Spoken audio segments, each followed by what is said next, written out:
എല്ലാവർക്കും നമസ്കാരം. Kerala public service കമ്മീഷൻ്റെ ബീറ്റ് ഫോറസ്റ്റ് ഓഫീസർ വയനാട് എന്ന റിസൾട്ടാണ് ആദ്യം നോക്കുന്നത്. നമുക്ക് ഇന്ന് 1-2 റിസൾട്ട്സ് വന്നതുകൊണ്ട് നമുക്ക് അതിൻ്റെയൊക്കെ കട്ട് ഓഫ് നോക്കണം. അപ്പോൾ beat forest officer Wayanad department forest ആണ്. സ്കെയിൽ ഓഫ് പേ 20,000 to 45,800 ആണ്.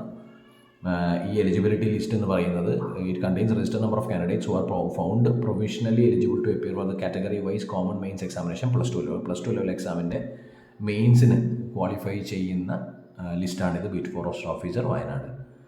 അപ്പോൾ ഇതിൽ 38 പേജുള്ള റിസൾട്ടാണ്. കട്ട് ഓഫ് എത്രയും നമുക്ക് നോക്കാം. അപ്പോൾ ബീറ്റ് ഫോറസ്റ്റ് ഓഫീസറിൻ്റെ കട്ട് ഓഫ് എന്ന് പറയുന്നത് വയനാട് കട്ട് ഓഫ് എന്ന് പറയുന്നത് 48.2522 ആണ്. 48.2522. അപ്പോൾ ഈ ലിസ്റ്റിൽ ഉൾപ്പെട്ട എല്ലാവർക്കും കൺഗ്രാജുലേഷൻസ്. നന്നായി മെയിൻസ് എക്സാം എഴുതാൻ പറ്റട്ടെ. ലിസ്റ്റ് ഉൾപ്പെടാത്തവർ യാതൊരു തരത്തിലും ടെൻഷൻ അടിക്കേണ്ട കാര്യമില്ല. ഒരുപാട് എക്സാംസ് വരികയാണ്. ഈ ഏപ്രിൽ അവസാനം തന്നെ ഡിഗ്രി ലെവൽ പ്രിലിംസ് വരികയാണ്. അതുകൊണ്ട് നന്നായി പഠിക്കുക. ഒരു ലിസ്റ്റിൽ ഉറപ്പായിട്ടും കയറാൻ നമുക്ക് പറ്റും.